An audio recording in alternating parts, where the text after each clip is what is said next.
இயேசுவின் நாமத்திலே உங்களை வாழ்த்தி 5வது பாடத்திற்கு வரவேற்கிறேன். நம்ம ஆன்மீக போராட்டம் என்கிற அதிமுக்கியமான தலைப்பை எடுத்து நம்ம சிந்தித்து கொண்டே வருகிறோம். 4 பாடங்களை முடித்திருக்கிறோம். 5வது பாடத்தை குறித்து நம்ம படித்துக் கொள்ளலாம். இதன் 5வது பாடம் இருண்ட காலத்தில் நடந்த சம்பவத்தை குறித்து ஒரு விஷயம். இது இருண்ட காலத்தில் போராட்டம், சத்தியத்துக்கு விரோதமான போராட்டம் நடைபெற்ற போது 3 மிக முக்கியமான பொய்கள் கூறப்பட்டது. ஒன்று, வேதாகமத்தை விளக்குவதற்கு சபைக்கே அதிகாரம் இருக்கிறது என்பது முதல் பொய். இரண்டாவது, அப்படி சபைதான் விளக்க முடியும், சபைக்கு தான் அதிகாரம் இருக்கிறது என்பதின் கூறினதன் விளைவாக மக்கள் ரட்சிப்புக்காக மனித முயற்சிகளை நம்ப ஆரம்பித்தார்கள். இது 2வது பொய்யாகும். 3வது, மனித முயற்சிகளை, மனிதனுடைய கிரியைகளை நம்பி செயல்பட்டதினால் இறைவன் அன்பானவர் என்கிற அந்த தெளிவு போய் தேவன் மிக கொடூரமானவர், ஒரு சர்வாதிகாரி அப்படின்ற பிக்சர் வந்துருச்சுங்க. அப்ப சபைதான் வேதாகமத்தை விளக்க முடியும், மனிதன் அவனுடைய முயற்சியினால் ரட்சிப்படைய முடியும், தேவன் அன்பானவர் இல்லை அப்படின்ற கருத்துக்கள் இருண்ட காலம் முழுவதும் போகிக் கொண்டிருக்கும் பொழுது ஆண்டவர் ஒரு இயக்கத்தை எழுப்பினார். அதுதான் புராட்டஸ்டன்ட் சீர்திருத்த இயக்கம், புராட்டஸ்டன்ட் ரிஃபர்மேஷன் என்று கூறுகிறோம். இந்த புராட்டஸ்டன்ட் ரிஃபர்மேஷன் இந்த புராட்டஸ்டன்ட் இயக்கம் இருக்கிறதே, இது எழும்புவதற்கு 5 மிக முக்கியமான தூண்கள் வந்துச்சுங்க. இந்த 5 மிக முக்கியமான தூண்களின் அடிப்படையில தான் இந்த இயக்கம் செயல்பட்டுச்சு. இந்த 5 மிக முக்கியமான தூண்களையும் 5 சோலாஸ் என்று சொல்லி அவங்க அழைப்பது உண்டு. என்னன்னா, ஒன்று சோலா ஸ்கிரிப்சுரா, வேதாகமும் மட்டுமே. சோலோ கிறிஸ்டாஸ், கிறிஸ்து மட்டுமே. சோலா கிரேஷியா, கிருபை மட்டுமே. சோலா ஃபிடே, விசுவாசம் மட்டுமே. சோலோ டியோ குளோரியா, அப்படின்னா தேவ மகிமைக்காக மட்டுமே. ஆக 5 விஷயங்க. வேதம் மட்டும்தான் எங்களுடைய தூணு. அடுத்தது, கிறிஸ்து மட்டும்தான் எங்களுடைய தூணு. விசுவாசம் மட்டும்தான் எங்களுடைய தூணு. கிருபை மட்டும்தான் எங்களுடைய தூணு. தேவனுடைய நாம மகிமைக்காக மட்டும்தான் நாங்கள் வாழ்வோம். இப்படி 5 மிக முக்கியமான சோலாஸ் தான் இந்த புராட்டஸ்டன்ட் இயக்கத்தை எழுப்பியது, தற்காத்து நின்றது. இதன் மூலமாக அந்த 3 மிக முக்கியமான பொய்கள் தவிடுபொடியாச்சுங்க. ஆக இந்த ஓய்வு நாள் பள்ளி பாடத்துல அந்த 5 தூண்கள் என்ன என்பதை விவரிப்போம். அதுவும் குறிப்பாக ஆன்மீக போராட்டம் என்கிற அந்த போர்வையில, அந்த கண்ணோட்டத்துல நம்ம பார்ப்போம். 5 விஷயம். வேதம் மட்டுமே, கிறிஸ்து மட்டுமே, கிருபை மட்டுமே, விசுவாசம் மட்டுமே, தேவனுடைய மகிமைக்காக மட்டுமே. இந்த 5 விஷயத்தை நாம் படிக்கலாம். ஜெபம் பண்ணலாமா? அன்புள்ள தகப்பனே, அற்புதமான பாடங்களை எல்லாம் கொடுத்து வருகிறீர்ப்பா. ஆண்டவரே, அதனுடைய முக்கியத்துவத்தை எல்லாம் பார்க்கும் பொழுது தேவரீர் எப்படிப்பட்ட வாழ்க்கையை கடந்த காலத்தில் வாழ்ந்து எங்களுக்கு கொடுத்திருக்கிறார்கள் என்பதை உணர்கிறோம். இதை நாங்கள் பெற்றுக்கொள்வதற்கு தகுதியற்றவர்களாக இருக்கிறோம் தாப்பனே. அவர்கள் பட்ட போராட்டங்களையும் அவர்கள் சொல்லிக் கொடுத்த கருத்துக்களையும் தெளிவாய் உள்வாங்க எங்களுக்கு பரிசுத்த ஆவியினுடைய துணையை தாரும். இயேசுவின் வழியாய் ஜெபிக்கிறோம் பிதாவே, ஆமென். 5வது பாடம். இந்த 5வது பாடத்துல 5 சோலாச, 5 நம்பிக்கை தூண்களை நம்ம படித்துக் கொள்ள போகிறோம். புராட்டஸ்டன்ட் சீர்திருத்த இயக்கத்தினுடைய 5 நம்பிக்கை தூண்கள். முதல் தூண் என்ன? நான் சொன்ன ஞாபகம் இருக்கா உங்களுக்கு? வேதம் மட்டுமே, பைபிள் அண்ட் பைபிள் ஒன்லி. அதுதான் நமக்கு பெரும்பாலும் தெரிந்திருக்கிற விஷயம், சரிங்களா? அப்ப ஏன் வேதம் மட்டுமே? சோலானா 1. அப்ப ஏன் வேதம் மட்டுமே அப்படின்ற விஷயம் வந்துச்சு? அந்த விஷயம் புரிந்து கொள்வதற்கு முதல்ல வேதம் என்ன செய்யும் அப்படின்ற விஷயத்தை புரிந்து கொள்ள வேண்டும். வாங்க முதல்ல வேதம் என்ன செய்யும்னு பாருங்க. சங்கீதம் 119 104 119 என்ன சொல்லுதுன்னு பாருங்க. வேதாகமம் என்ன செய்யும்ன்றதை கவனிங்க. உமது கட்டளைகளால் உணர்வடைந்தேன், ஆதலால் எல்லா பொய் வழிகளையும் வெறுக்கிறேன். இப்ப இங்க சங்கீதம் 119 ஆண்டவருடைய கட்டளையை பற்றியது, ஆண்டவருடைய வார்த்தையை பற்றியது. 2மே, கட்டளை என்பதாக இருந்தாலும் சரிதான், வார்த்தையாக இருந்தாலும் சரிதான். உமது கட்டளைகளால் உணர்வடைந்தேன், அதனால் எல்லா பொய் வழிகளையும் வெறுக்கிறேன். அப்ப இதே தான் வேதாகமத்துக்குங்க. அப்ப எல்லா பொய்களையும் வெறுக்கக்கூடிய சக்தியை எது கொடுக்கின்றது? வேதாகம் கொடுக்கின்றது. அதுக்கப்புறம் உணர்வு எதை கொடுக்கின்றது அப்படின்னா வேதாகம் தான் உணர்வை கொடுக்கின்றது. சரி, நம்ம எல்லோரும் தெரிஞ்சிருக்கிற வசனம் யோவான் 17:17ங்க. யோவான் 17:17 வேதம் என்ன செய்யும் அப்படின்றத பாருங்க. உம்முடைய சத்தியத்தினாலே அவர்களை பரிசுத்தமாக்கும், உம்முடைய வசனமே சத்தியம். சத்தியம் என்பதை எது விளக்க முடியும்? என்னுடைய பாரம்பரியம் அல்ல, மனிதனுடைய பேச்சு அல்ல. எதுதான் விளக்க முடியும்னா வசனம்தான் சத்தியத்தை விளக்கும். ஆக வசனத்தின் மூலமாக உணர்வடைய முடியும். வசனத்தின் மூலமாக எல்லா பொய் வழிகளையும் வெறுக்க முடியும். வசனம்தான் சத்தியத்திற்கான விளக்க உரையாய் மாற முடியும். இன்னொரு வசனம் பாருங்க, 1 பேதுரு 1 1 பேதுரு 1:23 வசனம் என்ன செய்யும்? அழிவுள்ள வித்தினாலே அல்ல, என்றென்றைக்கும் நிற்கிறதும் ஜீவன் உள்ளதுமான தேவ வசனமாகிய அழிவில்லாத வித்தினாலே மறுபடியும் ஜெனிப்பிக்கப்பட்டு இருக்கிறீர்களே. அப்ப மறுபடியும் பிறக்கக்கூடிய அந்த ஆவிக்குரிய பிறப்பு இருக்கே, அந்த ஆவிக்குரிய பிறப்பு வசனத்தின் மூலமாக சாத்தியம். 3 வசனம் வாசிச்சோங்க. சங்கீதம் 119, யோவான் 17, 1 பேதுரு 1. இந்த 3 விஷயத்துல 4 கருத்து பார்த்தோம். வசனம் என்ன செய்யும்? வசனத்தால் உணர்வடைய முடியும். வசனத்தால் எல்லா பொல்லாத வழிகளையும் வெறுக்க முடியும். வசனத்தால் நாம் சத்தியத்தை அறிய முடியும். வசனத்தால் நாம் மறுபடியும் பிறக்க முடியும். அப்ப இங்கதாங்க யோசிக்கணும். வசனம் இவ்வளவு காரியத்தை செய்யும் பொழுது இப்ப சாத்தான் என்ன செய்வான்? பரலோகம் போவதற்கு தேவன் நம்முடைய கரங்கள்ல பைபிளை கொடுக்கும் பொழுது இப்ப சாத்தான் என்ன செய்வான்? என்பதை மாபெரும் ஆன்மீக போராட்டம் என்கிற புத்தகத்துல 3வது சாப்டர்ல 8வது பேராவை நம்ம வாசிக்க போறோம். இப்ப வசனம் இப்படி செய்யறபடினால சாத்தான் என்ன செய்யறானா பார்க்கலாம் வாங்க. 3வது சாப்டர் 8வது பேரா. தன்னுடைய வஞ்சனையை அறியவும் தன்னுடைய வல்லமைக்கு எதிராக நிற்கவும் பரிசுத்த வேத வாக்கியங்கள் மனிதர்களுக்கு உதவும் என்பதை சாத்தான் நன்றாக அறிந்திருந்தான். அவனுடைய வல்லமைக்கு எதிராக எது உதவி செய்யுமா? அவனை எதிர்த்து நிற்கிற திராணி நமக்கு வசனம் கொடுத்துரும், பரிசுத்த வேதாகம் கொடுத்துரும் என்பதை நன்கு அறிந்திருந்தான். இப்ப மனிதர்களை இழுத்து செல்லவும் போப்பு மார்க்கத்தின் அதிகாரத்தை அமைக்கவும் வேத வாக்கியங்களை பற்றிய அறியாமையில் மக்களை வைக்கவும் சாத்தான் விரும்பினான். எதற்கு விரும்பினான்? உங்களுக்கு புரியுதா? உங்களுக்கு வேத வாக்கியங்களை பற்றிய அறியாமையை மக்களை வைக்கவும் சாத்தான் விரும்பினான். வேதாகமத்தை குறித்து ஒரு அறியாமை ஏற்படுத்தணும்னு சொல்லிட்டு விரும்பினாங்க. வேதாகமம் தேவனை உயர்த்தி மனிதர்களை அவர்களது உண்மையான நிலையில் வைக்கும். தேவனை உயர்த்தும். நம்ம யாரு, எவ்வளவு தாழ்மைப்படணும், நம்முடைய உண்மையான நிலை என்ன என்பதை உணர்த்தும். எனவே அவைகளின் பரிசுத்தமான சத்தியங்கள் மறைக்கப்பட்டு அமிழ்த்தப்பட்டாக வேண்டும் என்பதான இந்த தர்க்கவியல் ரோமன் கத்தோலிக்க சபையால் கையாளப்பட்டது. வேதாகமம் பரவுவது நூற்றுக்கணக்கான ஆண்டுகளாக தடை செய்யப்பட்டது. என்னவா? வேதாகமத்தை பரப்பி விடுவது அது நூற்றுக்கணக்கான ஆண்டுகளாக தடை செய்யப்பட்டது. வேதாகமத்தை வாசிப்பதில் இருந்தும் அவைகளை வைப்பதில் இருந்தும் மக்கள் தடை செய்யப்பட்டனர். உங்களுக்கு புரியுதா? அப்ப தீர்க்கதரிசி என்ன சொல்றாங்க? சாத்தான் என்ன செஞ்சானா? அவனை எதிர்க்கக்கூடிய திராணி இந்த பைபிளுக்கு உண்டு என்பதை அறிந்து ரோமன் கத்தோலிக்க சபையால் அவன் வேதாகமத்தை படிக்க விடல, வைத்து கொள்ள விடல, அதை பிறருக்கு கொடுக்க விரும்பல, அதை குறித்து அறியாமையிலேயே வைக்க விரும்பினான். இதுதாங்க இருண்ட காலம். அப்ப இருண்ட காலத்துல இப்படிப்பட்ட காரியம் ரோமன் கத்தோலிக்க சபையால் செய்யப்படும் பொழுது தேவன் என்ன செய்தார் என்பதுதாங்க விஷயம். தேவன் என்ன செய்தார் அப்படின்னா, ஆண்டவர் ஜான் விக்லிஃப் என்கிற மனுஷனை எழுப்பினாருங்க. படிச்ச மேதாவிங்க. அன்னைக்கு படிச்ச மேதாவிகள் தான் பைபிளை பார்க்க முடியும், தொட முடியும், வாசிக்க முடியுங்க. அப்ப நிறைய மெத்த படித்த ஆட்களை வைத்து வசனத்தை படிக்கும்படி வைத்தார். அதற்காக அவருக்குள்ள ஒரு வாஞ்சையை கொடுத்தாரு.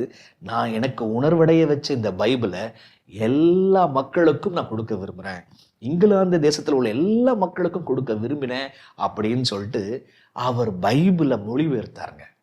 பைபிளை மொழிபெயர்த்து கொடுத்தாருங்க. இப்போ அவரை எப்படியாவது ரோமன் கத்தோலிக்க சபை போப்பரசர்கள் அவரை கொல்லணும்னு திட்டமிட்டாங்க. ஆனால் தேவன் பாதுகாத்தார். இப்போ பக்கவாதத்தால் அவர் மரித்து போனார். இப்போ மரித்த பிற்பாடும் கூட ரோமன் கத்தோலிக்க சபையினுடைய கொடூரத்தன்மையை பாருங்க. அவர் மரித்து 40 வருடங்கள் கழித்து அவருடைய எலும்புகளை எடுத்து எரித்து அப்போ ஆற்றுல போய் கலந்து விட்டாங்க. அப்போ எல்லாரும் அறியாமைக்குள்ள இருக்கணும் வரும்பொழுது தேவன் யாரை எழுப்பினார்? ஜான் விக்லிஃப் என்கிற மனிதனை எழுப்பினார்.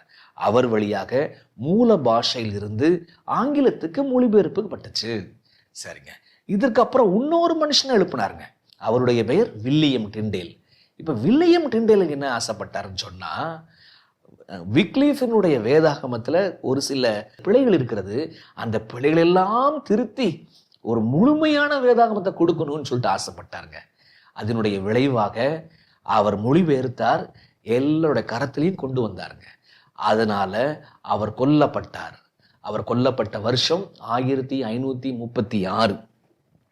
இப்போ 1536க்கு அப்புறம் இன்னொரு கூட்டம் அவர் மொழிபெயர்த்த அந்த வேதாகமத்தை வைத்து ஒரு 54 பேர் என்ன பண்றாங்கன்னா, அங்கே ஜேம்ஸ் அரசருடைய அனுமதியை பெற்று 54 பேர் அந்த வில்லியம் டிண்டேலினுடைய எழுத்துக்களை வைத்து அங்கே இன்னொரு முழுமையான வேதாகமத்தை கொண்டு வந்தாங்க.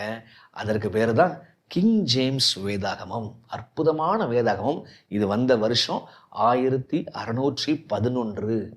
எப்படி ஜான் விக்லிஃப்க்கு அப்புறம் டிண்டேலுக்கு அப்புறம் கிங் ஜேம்ஸ், 54 நபர்கள் இவங்களெல்லாம் ஒன்று சேர்ந்து வேதாகமத்தை வெளியில கொண்டு வந்தாங்க. அற்புதமான ஒரு படைப்புங்க அது. சரி, இப்ப சாத்தா என்ன செய்வான் அப்படின்னா, வாங்க மாபெரும் ஆன்மீக போராட்டம் 3வது சாப்டர்ல மீண்டும் அந்த 8வது பத்திக்கு வரப்போறோங்க. அப்ப முதல்ல சாத்தான் வேதாகமத்தை கையிலேயே போகக்கூடாதுன்னு நினைச்சான். ஆண்டவர் என்ன பண்ணாரு? விக்லிஃப் மூலமாக, டிண்டேல் மூலமாக, கிங் ஜேம்ஸ் மூலமாக, 54 நபர்கள் மூலமாக எல்லோருடைய கரங்களிலும் ஆங்கிலத்தில் அற்புதமான கிங் ஜேம்ஸ் பைபிளை ஆண்டவர் கொண்டு வந்து சேர்த்தார். இப்போ சாத்தான் என்ன செய்வான்? பைபிள் கிடச்சி போச்சு. இப்போ அவன் என்ன செய்கிறான்னு பாருங்க. ரொம்ப அழகான வாக்கியத்தை இதற்கு சொல்றதை கவனிங்க. வேதாகமத்தை வாசிப்பதிலிருந்தும் அவைகளை வைத்திருப்பதிலிருந்தும் மக்கள் தடை செய்யப்பட்டனர். அதுக்கு அப்படியே அடுத்த லைன், கொள்கையற்ற பாதிரிமார்களும் உபதேசிகளும் அதன் போதனைகளை அவர்களது நோக்கங்களுக்கு ஏற்றபடி விளக்கினர். இவ்வாறாக போப்பு சபை அவைகளின் அதிகாரத்தை பெற்று கிட்டத்தட்ட எல்லோராலும் தேவனின் பதிலாளி என்று ஒப்புக்கொள்ளப்பட்டார். எப்படி போப்பாட்சி மேல வந்துச்சான்? போப்பு அப்படி அதிகாரம் பெற்றாராம். பைபிள் வந்துருச்சு, ஒன்றும் செய்ய முடியல. இப்ப பாவத்திற்குள் வாழ்ந்த பாதிரிமார்கள், உபதேசிமார்கள் அவங்க நோக்கத்திற்கு ஏற்றார்படி விளக்கம் வியாக்கியானம் கொடுத்தாங்களாம். இப்ப அவங்களுக்கு ஏற்றார்படி வியாக்கியானத்தை கொடுக்கப்படும் பொழுது இப்ப தேவன் என்ன செய்வார்? ஆண்டவர் சத்தியம் வச்சிருந்தாருங்க, வசனத்தை மூடி மறைச்சிட்டாங்க. ஆண்டவர் பைபிளை கொண்டு வந்துட்டாருங்க. இப்ப என்ன பண்றாங்க? சாத்தா என்ன பண்றான்? ரோம சபை மூலமா அதற்கான வியாக்கியானம் இப்படி இல்லை, அப்படி இல்லை, இப்படி அப்படின்னு சொல்றாங்க. இப்ப எப்படி நம்ம வசனத்தை நம்ம புரிந்து கொள்ள முடியும்? அப்ப சில பேர் சொல்லுவாங்க, இது அவங்க கருத்து, இது இவங்க கருத்து, இப்படி சொல்லுவாங்க பார்த்தீங்களா? அப்ப 2 கருத்து இருக்கா? அப்ப எப்படி நம்ம புரிந்து கொள்ள முடியும் அப்படின்னா, வாங்க சில வசனத்தை முதல்ல நம்ம என்ன செய்யலாம்னு சொன்னா பார்க்கலாம். 2 பேதுரு 1ஆம் அதிகாரம் 20-21 பாருங்க. 2 பேதுரு 1ஆம் அதிகாரம் 20-21. வேதத்தில் உள்ள எந்த தீர்க்கதரிசனமும் சுயத்தோற்றமான பொருளை உடையதாக இராது என்று நீங்கள் முந்தி அறிய வேண்டியது. இனிமேதான் கவனிக்கணும். தீர்க்க தரிசனமானது ஒரு காலத்திலும் மனுஷனுடைய சித்தத்தினாலே உண்டாக்கப்படவில்லை. தீர்க்க தரிசனம் ஒருபோதும் மனுஷ சித்தத்துல உண்டாக்கப்படல. தீர்க்கதரிசனம் சொன்னா வெறும் தீர்க்கதரிசன பகுதி மட்டும் கிடையாது, பைபிள் முழுவதும் மனுஷ சித்தத்தினால் எழுதப்படவில்லை. தேவனுடைய பரிசுத்த மனுஷர்கள் பரிசுத்த ஆவியினாலே ஏவப்பட்டு பேசினார்கள். இங்கதான் இந்த வேதாகம் இருக்குதே, அதை யாரு எழுத தூண்டினா? மனிதன் அல்ல, மனிதனுடைய சித்தத்தினால் அல்ல. தேவ ஆவியானவர் யாரை ஏவனாராம்? சாதாரண மனுஷன் அல்ல, பரிசுத்தமாக வாழ வேண்டும் என்று நினைத்த மனிதர்களை அவர் ஏவினாரு. இப்போ இந்த வேதாகம் எப்படி வந்துச்சு? பரிசுத்த ஆவியினுடைய ஏவுதல்னால. அந்த ஏவுதல் எங்க ஆப்ரேட் ஆச்சு? சாதாரண மனுஷன்ட்டு அல்ல, பரிசுத்த மனுஷர்கள்ட்ட ஆப்ரேட் ஆச்சு. இப்போ பரிசுத்த மனுஷர்கள் கையில் பைபிள் இருக்கு. இப்போ எப்படி புரிஞ்சுக்க முடியும் அப்படின்னா, எந்த ஆவியானவர் ஏவினாரோ அதே ஆவியானவர் இன்னொரு விஷயம் செய்யறாரு பாருங்க. யோவான் 14ஆம் அதிகாரத்துக்கு வாங்க, 25, 26. நான் உங்களுடனே தங்கியிருக்கையில் இவைகளை உங்களுக்கு சொன்னேன். என் நாமத்தினாலே பிதா அனுப்ப போகிற பரிசுத்த ஆவியாகிய தேற்றரவாளனே எல்லாவற்றையும் உங்களுக்கு போதித்து நான் உங்களுக்கு சொன்ன எல்லாவற்றையும் உங்களுக்கு நினைப்பூட்டுவார். நான் போய் தேற்றரவாளன் அனுப்பி வைக்கிறேன். நான் என்ன பேசினோ அவர் என்ன செய்வார்னா உங்களுக்கு நினைப்பூட்டுவார், வழிகாட்டுவார், போதிப்பார். இப்போ எந்த ஆவியானவர் ஏவினாரோ அதே ஆவியானவர் நம்ம வசனத்தை படிக்கும்போது சகல சத்தியத்திற்குள்ளும் நாம் நடத்தப்பட அவர் வழி நடத்துவார். அவர் நம்ம கைடாக மாறுறாரு. இப்போ எப்படி தான் அவர் கைட் பண்ணுவார்?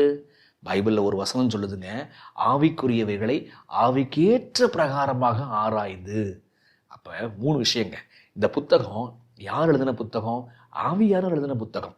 இந்த ஆவியானவர் எப்படி எழுதினாரு? அவர் பரிசுத்த மனுஷர்கள் மேலே ஏவினார். சரிங்களா? அப்போ ஏவுதல் பரிசுத்த மனுஷன் நடந்துச்சுங்க, சாதாரண மனுஷன் கிடையாதுங்க. இப்போ பரிசுத்த மனுஷன் எழுத்துல எப்படி புரிஞ்சுக்க முடியும்? ஆவிக்கேற்ற பிரகாரமாய் ஆராய்ந்து. அந்த வசனம் எங்கே இருக்குன்னு பார்த்து நீங்கள் கமெண்ட்ஸில் போடுறீங்களா? ஆவிக்கேற்ற பிரகாரமாய் 1 கொரிந்தியரில் எங்கேயோ வருது இல்லையா? கொஞ்சம் சற்று சிங்க் பண்ணி போடுங்க. அப்போ ஆவியானவருடைய முறை என்ன? ஆவிக்கேற்ற முறை. அந்த ஆவிக்கேற்ற முறைனா என்ன? இங்கே தான் அதை இப்படி தான் விளங்கிக்கணும் அப்படின்னு பாதிரிமார்கள் சொல்கிறாங்க. இப்போ இந்த பிரச்சனை இருண்ட காலத்தில் பயங்கரமாக நடந்துச்சுங்க.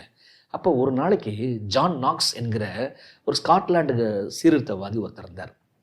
அந்த நாட்டினுடைய இளவரசி ராணி என்ன பண்ணாங்கன்னு சொன்னால், இந்த ஜான் நாக்ஸை பார்த்து, நீங்கள் வசனத்தை இப்படி விளக்குறீங்க, அவங்க வந்துட்டு போகிறவங்க இப்படி விளக்குறாங்க, அப்போ நான் எதை தான் புரிஞ்சுக்கிறது அப்படின்னு ரொம்ப குழப்பத்தில் இருந்தாங்களாம்.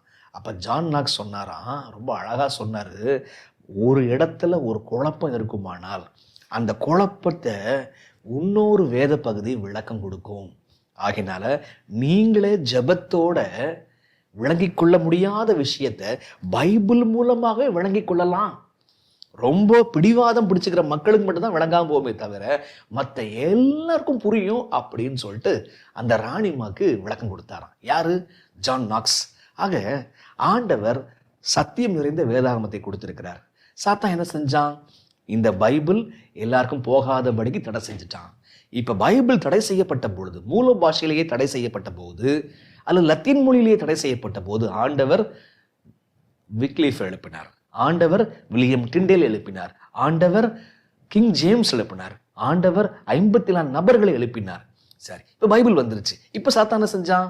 வியாக்கியானத்தை மாத்தினான். வியாக்கியானத்தை மாற்றும் பொழுது என்னாச்சு? எப்படி படிக்கணும் என்கிற விஷயங்கள் எல்லாம் ஜான் நாக்ஸ் அவங்க மூலமாக வெளியில வந்துச்சு. இன்னும் நிறைய பேர் மூலமாக வெளில வந்துச்சு. ஆக இப்படி வந்தது தாங்க அங்க முதலாவது நம்பிக்கை தூண், சோலா ஸ்கிரிப்சுரா. பைபிள் மட்டும்தான் எங்களுடைய அதிகாரம், சபையினுடைய அதிகாரம் அல்ல. ஒரு மனுஷன்ட்டையே ஆண்டவர் பைபிள் வழியா பேச முடியும் என்பதுதான் பைபிள் ஒன்லி. அப்ப இந்த வேதாகமத்தை நம்மள்ட்ட நீங்க வந்திருக்குதே, அதற்கு ஜான் விக்லிஃப், வில்லியம் டிண்டேல் ஒவ்வொருத்தரும் எவ்வளவு பாடுபட்டிருக்கிறாங்க உங்களுக்கு புரியுதா? அப்போ நீங்கள் இந்த பைபிளை நீங்கள் வாசிக்கிறீங்களா? அதுதாங்க அவர்களுக்கு நாம் செய்யக்கூடிய மரியாதை. இவ்வளோ கஷ்டப்பட்டு ரத்தம் சிந்தி உயிரை கொடுத்து நம்மகிட்ட கொடுத்துருக்குறாங்களே, வசனத்தை தினந்தோறும் வாசிக்கிறேனா? யோசிக்கிறேங்க. சார், 2வது நம்பிக்கை தூணுக்கு போகலாங்க. சோலா ஸ்கிரிப்சரா, பைபிள் ஒன்லி, வேதாகம் மட்டுமேங்கிற விஷயத்தை பார்த்தாச்சு. அடுத்தது 2வது இன்னொரு சோலா சொன்னா ஞாபகங்களா? சோலா கிறிஸ்டாஸ், கிறிஸ்து மட்டுமே, அல்லது சோலா கிரேஷியா, கிருபை மட்டுமே. இப்போ கேள்வி, கிருபை மட்டுமேனா கிருபையை பற்றின புரிதல் அன்னைக்கு இல்லாமல் இருந்துச்சு. புராட்டஸ்டன்ட் இயக்கம் கிருபை பற்றின புரிதலை கொண்டு வந்தது. கிருபை எதற்கு? கிருபை என்ன செய்யும்? சில வசனத்தை பார்க்கலாம். கிருபை என்ன செய்யும்? ரோமர் 6ஆம் அதிகாரத்துக்கு வரணுங்க. ரோமர் 6 வசனம் 23 நம்ம நிலைமையை பாருங்க. ஏன் கிருபை வருதுன்றதை நமக்கு புரிஞ்சுக்க முடியுங்க. சரி, இப்ப பாவத்தின் சம்பளம் மரணம். என்னமா? பாவத்திற்கு வேலை செஞ்ச சம்பளம் கிடைக்குங்க. சம்பளம் என்ன? மரணம். தேவனுடைய கிருபை வரமோ நம்முடைய கர்த்தராகிய இயேசு கிறிஸ்துவினால் உண்டான நித்திய ஜீவன். இந்த வசனத்துல 2 நபர்களை பற்றி சொல்லப்படுது. இந்த வசனத்துல 2 செயல்களை பற்றி சொல்லப்படுது. அந்த 2 செயல்களால் ஏற்பட்ட விளைவுகளை பற்றி சொல்லப்படுது. 2 நபர்கள், 2 செயல்கள், 2 விளைவுகளை பற்றி சொல்லப்படுது. 2 நபர் யாரு? ஒன்று நம்ப, இன்னொன்று இயேசு கிறிஸ்து. நம்ம என்ன செஞ்சோம்? பாவம் செஞ்சோம். சரிங்களா? அதனுடைய விளைவு என்ன? நமக்கு மரணம் தான். இயேசு கிறிஸ்து ஒரு வேலை செஞ்சாரு. அந்த வேலை என்ன? அவரு நமக்காக மரித்தாரு. அதனுடைய விளைவு என்ன? நமக்கு பரிசாக கொடுத்தாரு. அது நித்திய ஜீவன். ஈவாக கொடுத்தாரு. ஆக நியாயப்படி பார்த்தா நம்ம பாவம் செய்தபடினால நம்ம மரித்திருக்கணும். ஆனால் மரிக்க வேண்டிய நமக்கு ஆண்டவர் ஒரு கிஃப்ட் ஒன்று கொடுக்குறாரு. அதுதான் கிருபையின் ஈவு. அதுதான் உண்டான நித்திய ஜீவன். கிருபை வரமோ உண்டான நித்திய ஜீவன். இப்போ இன்னொரு வசனம் பாருங்க. இன்னொரு வசனம் உங்களுக்கு தெரியும் பாருங்க. பாவம் பெருகும் போது கிருபை பெருகிற்று. இந்த வசனம் எங்க இருக்குது? பாவம் பெருகும் போது கிருபை பெருகிற்று. அந்த வசனம் எங்க இருக்குன்னு பார்த்து கமெண்ட்ஸ்ல நீங்க என்ன செய்யுங்க, போடுங்க. ஆக நாம் எல்லோரும் பாவம் செய்து மரிக்க வேண்டியவர்களாக இருக்கும் பொழுது கிறிஸ்து நமக்காக மரித்தார். நான் மரிக்க வேண்டாம், கிறிஸ்து எனக்காக மரித்து எனக்கு நித்திய ஜீவனை கொடுக்கணும்னு சொல்லிட்டு திட்டம் பண்ணினார். புரியுதா உங்களுக்கு? அப்ப நான் பாவம் செஞ்சபடினால கிருபை வந்துச்சு. இந்த கிருபை என்ன செய்யும் அப்படின்னு பாருங்க. எபேசியர் 2ஆம் அதிகாரத்துக்கு வாங்க. எபேசியர் 2ஆம் அதிகாரம். எபேசியர் 2ஆம் அதிகாரத்தில் நம்ம எல்லோரும் தெரிஞ்ச விஷயம்தான். எபேசியர் 2:4-5. தேவனோ இரக்கத்தில் ஐஸ்வர்யம் உள்ளவராய் நம்மில் அன்பு கூர்ந்த நம்முடைய மிகுந்த அன்பினாலே அக்கிரமங்களில் மரித்தவர்களாய் இருந்த நம்மை கிறிஸ்துவுடனே உயிர்ப்பித்தார். கிருபையினாலே ரட்சிக்கப்பட்டீர்கள். கிருபை என்ன செய்யும்? அதில் கிருபை எங்க வருது? நம்ம பாவம் செஞ்சபடினால கிருபை வருதுங்க. சரிங்களா? தயவு கிடைக்குதுங்க, இரக்கம் கிடைக்குதுங்க. இப்ப அந்த இரக்கம் நமக்குள்ள என்ன வேலை செய்யும்? கிருபையினாலே ரட்சிக்கப்பட்டீர்கள். வசனம் 8 பாருங்க. கிருபையினாலே விசுவாசத்தை கொண்டு ரட்சிக்கப்பட்டீர்கள். இது உங்களால் உண்டானது அல்ல. என்னமோ நீங்க செஞ்சு அவர் கீழே இறங்கி வரல. சரிங்களா? அவர் கீழே இறங்கி வந்தபடினால உங்களால உயர்ந்து வாழ முடியும். அப்ப கிருபையினாலே விசுவாசத்தை கொண்டு ரட்சிக்கப்பட்டீர்கள். இது உங்களால் உண்டானதல்ல, இது தேவனுடைய ஈவு. அப்புறம் சொல்றாங்க, ஒருவரும் பெருமை பாராட்டாதபடிக்கு இது கிரியைகளினால் உண்டானது அல்ல. இந்த கிருபை என்ன செய்யும்? என்னை ரட்சிக்கும். கிருபை ரட்சிக்கும். கிருபை ஏன் வருது? நான் பாவியா இருக்கிறபடினாலே கிருபை எனக்கு வருகிறது. இந்த உண்மையை இருண்ட காலத்துல மறைக்கப்பட்டுச்சு. சரிங்களா? ஆண்டவர் எவ்வளோ அன்பானவர்.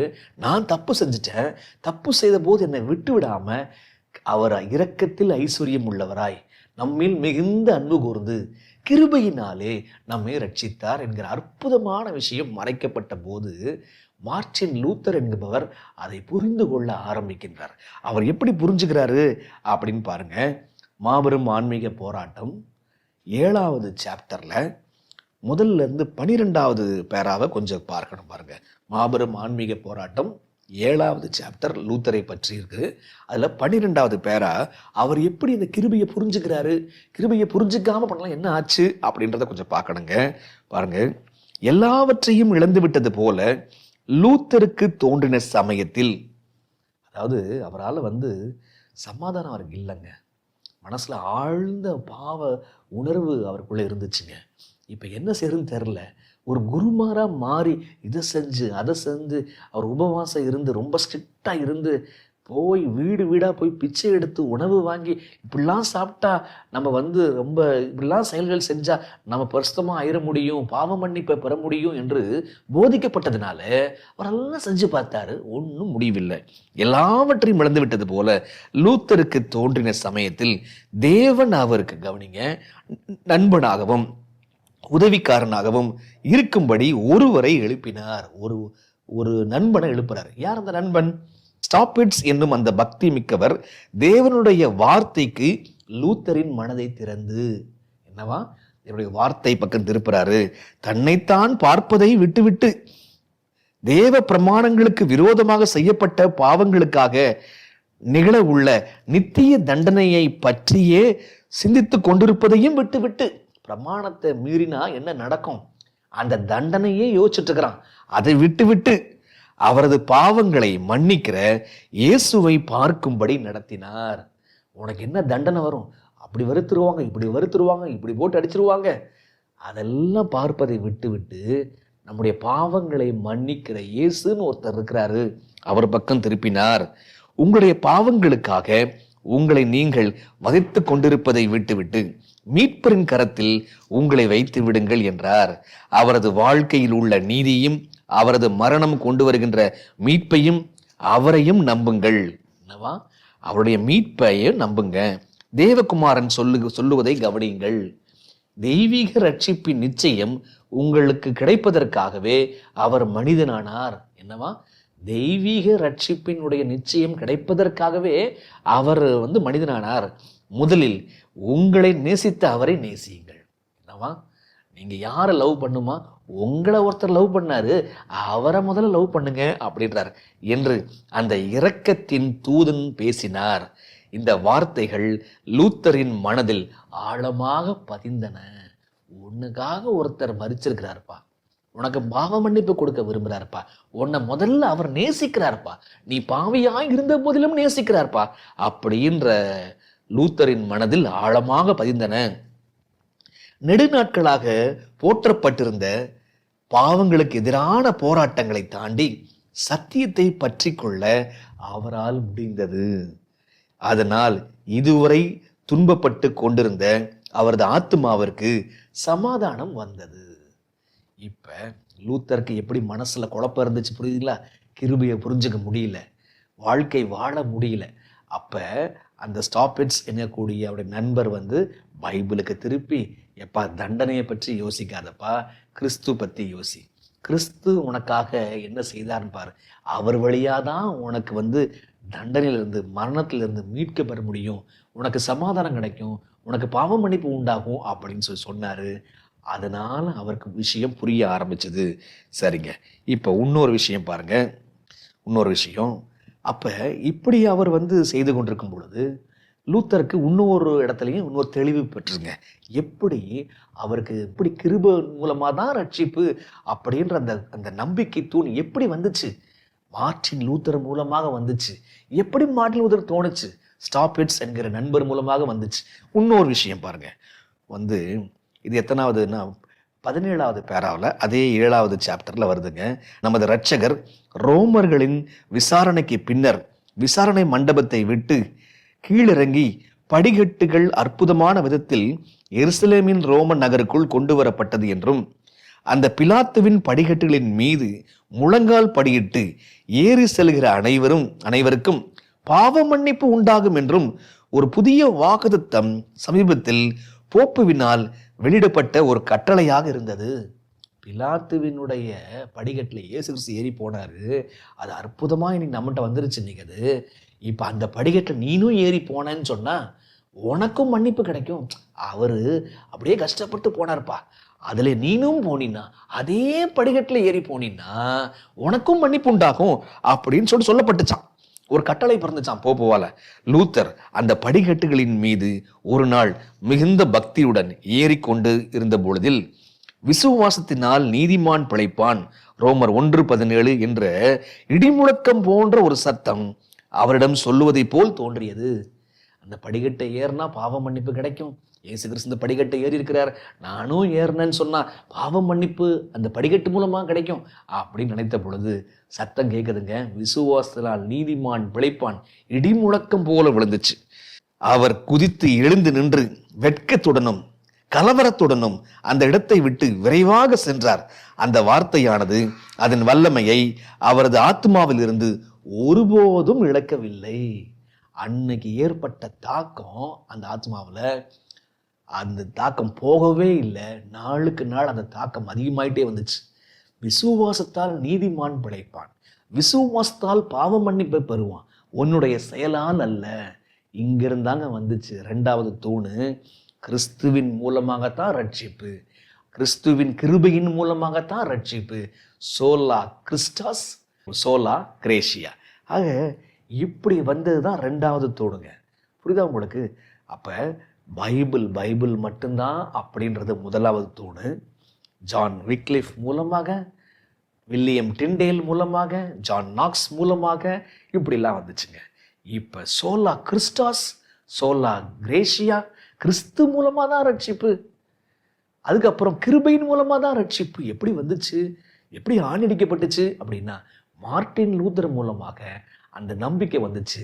மக்கள் எல்லோரும் கிருபையினால நம்ம ரட்சிக்கப்பட முடியுமா, நம்முடைய செயலால் அல்ல, அப்ப கிருபையினால நம்ம ரட்சிக்கப்பட முடியுமா அப்படின்னு சொல்லிட்டு மக்கள் பார்த்து ஆண்டவருடைய அன்பை புரிந்து கொள்ள ஆரம்பித்தனர்.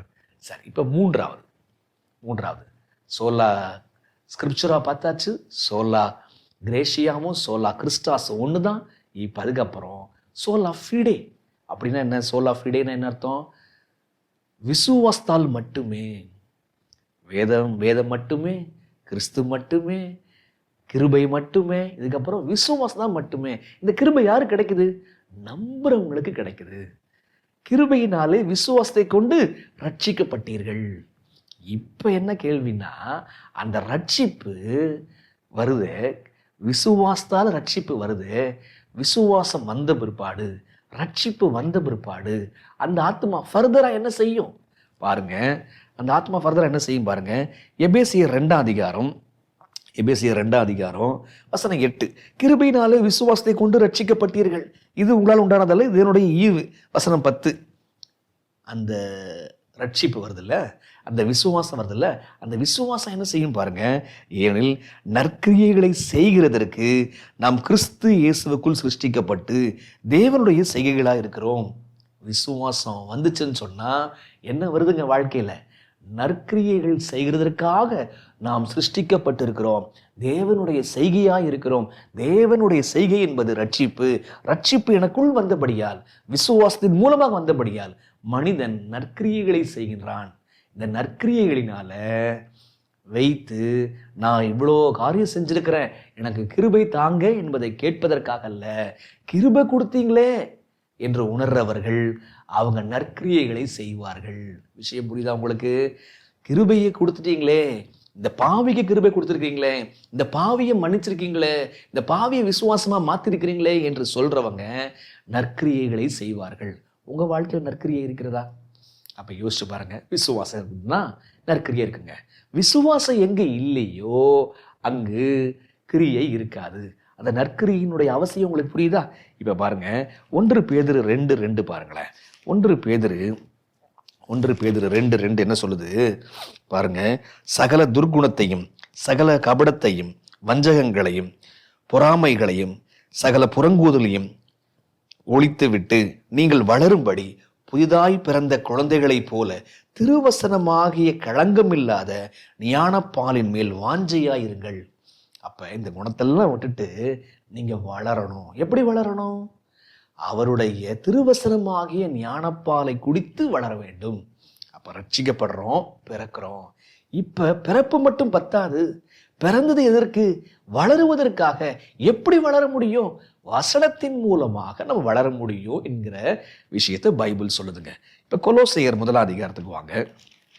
கொலோசையர் 1ஆம் அதிகாரம் வசனம் 10 பாருங்களேன். கொலோசையர் 1:10, சகலவித நற்கிரியைகளும் ஆகிய கனிகளை தந்து தேவனை அறிகிற அறிவில் விருத்தியடைந்து கர்த்தருக்கு பிரியம் உண்டாக அவருக்கு பாத்திரமாய் நடந்து கொள்ளவும்.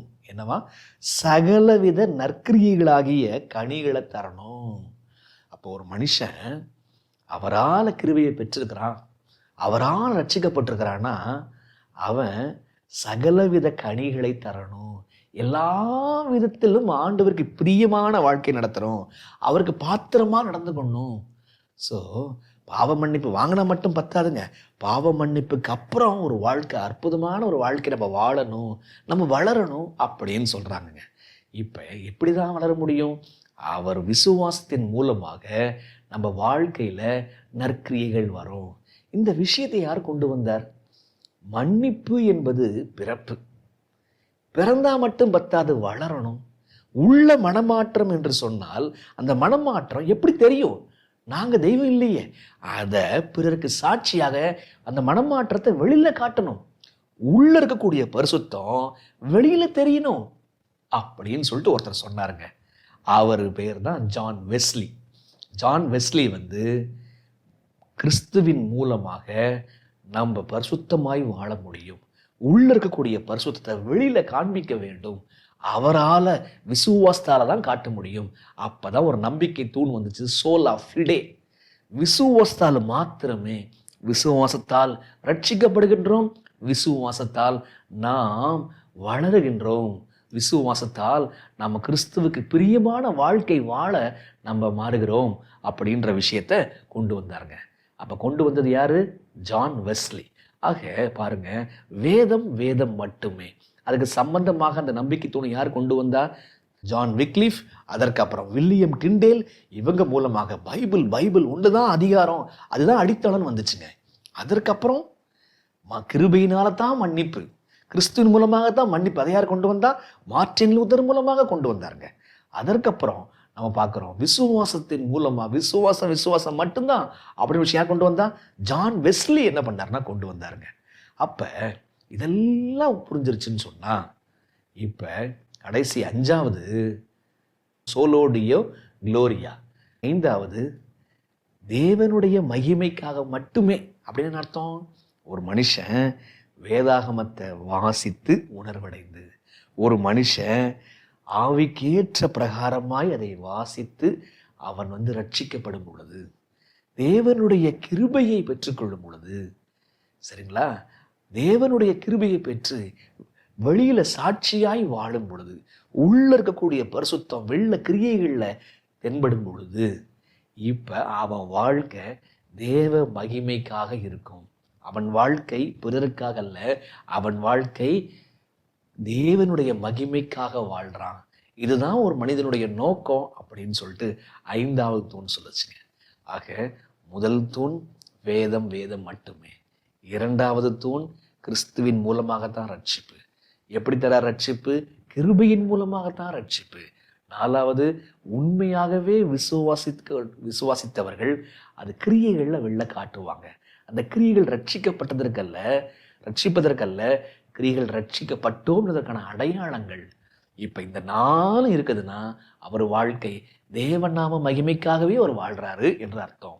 அப்ப யோசிங்க, ஜான் விக்லிஃப் பைபிளை கொடுத்திருக்கிறார், டிண்டேல் பைபிளை கொடுத்திருக்கிறார், கிங் ஜேம்ஸ் பைபிளை கொடுத்திருக்கிறார், 54 பேர் பாடுபட்டு அந்த பைபிளை கொடுத்திருக்கிறாங்க.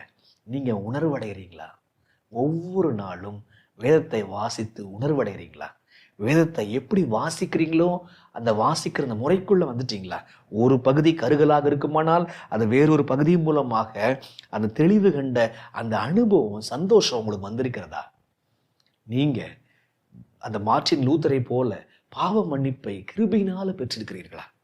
பெற்ற நீங்க வளர்றீங்களா? அங்க ஜான் வெஸ்லி சொல்றாருல, உங்களுக்குள்ள பரிசுத்தம் இருக்குமானால் அங்க வெளியில காண்பிக்க வேண்டும். வெளியில நற்கிரியைகள்ல தேவனுக்கு பிரியமாக வாழ்றீங்களா? நீங்க ஒவ்வொரு விஷயமும் தேவனாக மகிமைக்காக வாழ்வீங்கன்னு சொன்னா, நீங்க ப்ராட்டஸ்டன்ட் ரிஃபார்மர்ஸ் அவங்க சொல்லி கொடுத்த பாடத்தின்படி நம்ம வாழ்ந்து கொண்டிருக்கிறோம் என்பது அர்த்தங்க.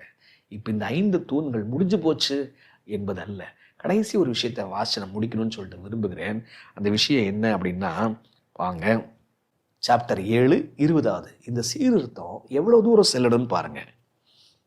மீட்பின் அன்பை பற்றிய மகிழ்ச்சி மிக்க செய்திகள், பாவ நிவாரணமான அவரது இரத்தத்தினால் உண்டாகும் பாவ மன்னிப்பு, சமாதானம் ஆகியவை பற்றிய வாக்குறுதிகள் அவர்களது இதயங்களை மகிழ செய்து அழிவற்ற நம்பிக்கைகளை அவர்களுக்குள் தூண்டியது.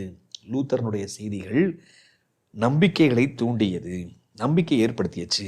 இப்ப சொல்றாங்க பாருங்க, பூமியின் கடைசி பகுதிகளுக்கும் சென்று காலத்தின் முடியும் வரை தன் ஒளியினை அதிகரிக்க செய்யும் ஒளிர்கின்ற கதிர்களை உடைய விளக்கானது விட்டன்பர்கில் ஏற்றப்பட்டது. விட்டன்பர்க் 1517ஆம் ஆண்டு 95 சட்டத்தை அடிச்சாரு பார்த்தீங்களா? அப்ப அன்னைக்கு ஏற்றின விளக்கு எவ்வளவு தூரம் செல்லணுமா? ஒளியினை அதிகரிக்க செய்யவும் ஒளிர்கின்ற கதிர்களை உடைய விளக்கானது விட்டன்பர்கில் ஏற்படுத்தப்பட்டது. பூமியின் கடைசி பகுதிகளுக்கும் சென்று காலத்தின் முடியும் வரை அதன் ஒளியினை அதிகரிக்க செய்யும். அன்னைக்கு ஏற்றப்பட்ட இந்த 5 நம்பிக்கைகள் அப்படியே இருக்கணும் அல்லங்க, அது சூரியோதயம் போல அது பெருகணும். அப்ப அந்த விஷயங்களின்படி நீங்க வாழ்வீங்கன்னு சொன்னா, இந்த வேதம் மட்டுமே, கிருபை மட்டுமே, விசுவாசம் மட்டுமே, கிறிஸ்து மட்டுமே, தேவனுடைய மகிமைக்காக மட்டுமேங்கிற வெளிச்சமானது இன்னும் பிரகாசிக்கும். ஏன்னா மீண்டும் போப்பாட்சி வருகின்றது, மீண்டும் இன்னொரு இருண்ட காலம் வருகிறது. அப்ப அந்த வெளிச்சத்துல நம்ம வாழ்ந்து மகிழ்கிறோமா, அந்த வெளிச்சத்தை இன்னும் மேலோங்க நம்ம படித்திருக்கிறோமா என்பதை சிந்திக்கணுங்க. வேதம் வாசிக்கிறீங்களா? பாவ மன்னிப்பை பெற்றிருக்கிறீர்களா? உங்களுடைய உள்ள பரிசுத்தம் இருக்கிறதா?